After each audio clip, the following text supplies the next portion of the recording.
Kung pupunta ka ng Tagaytay, huwag mong palalampasin ang top food recos na to para talagang sulit ang punta mo. Ito yung top 10 na food trip and staycation ko sa Tags. Una ay ang Katon Yings na pagmamayari ni Anthony Taberna. Dito yung bulalo with the view. Syempre pag Tagaytay, yan yung pinakahinahanap. May mga pastries din at maraming choices of food at isa sa favorite ko ay ang cake na kaping barako flavor. Kung naglalakihan at nagsasarapang lobsters naman, ang hanap nyo ay dito yan sa Casa Selina. Fresh na mga seafood talaga dahil straight from aquarium at buhay pa ang iluluto at ihahain sa inyo. At sa mga coffee lover naman dyan ay may coffee alamid din sila na walang katulad ng lasa dahil napaka-premium talaga. Sa mga nagsiselebrate naman ng birthday dyan ay walang ibang kilala sa cake kundi itong Conti's Bake Shop. At nakakatuwa dahil may mga main course meal din pala dito aside sa mga desserts at nagsasarapang pastries at cakes. Yung pistachios cake talaga ang huwag niyong palalampasin dahil bukod sa napakaganda at mouth-watering na presentation ay legit masarap siya kung magandang view ang nais nyo at ayaw nyo ng sobrang crowded tapos cozy at luxurious vibes. Dito naman sa Taal Vista ang maire-recommend ko. Breathtaking ang view ng Taal dito, perfect pang picture taking at pwede din mag-coffee and snacks. Kung only buffet naman ang hanap nyo ay isa talaga sa favorite ko ay itong La Terraza by RSM Netizens. Sobrang panalo kasi ng dinugaan nila at fresh at crispy ang balat ng lechon.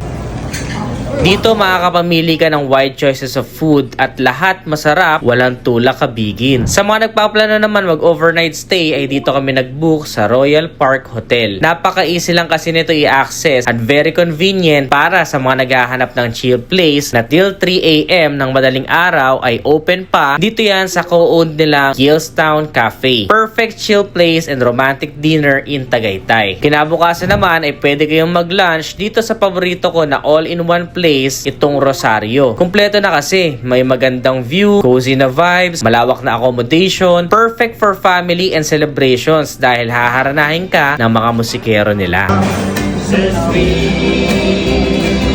Kung umay na kayo sa Bulalo ay subukan nyo naman yung tinatawag nila na kansi. Dito yan matatagpuan sa Casa Feliz. Para siyang bulalo na originated sa Bacolod at Iloilo pero maasim. I-gatekeep ko sana to kasi underrated at tago pero dahil love ko kayo netizens ay isi-share ko na din. Sulit na sulit kasi dito ang mga meal nila dahil sa napakalalaking servings. May pizza din na perfect pang merienda at iba pang choices of food. Plus they also offer staycation with so many spacious rooms. Pero kung usapang staycation sa hotel naman ang hanap nyo, para sure win na masaya at maganda ang stay experience ninyo, dito kayo mag-check-in sa Hotel Kashana. May heated pool, magagandang rooms, may event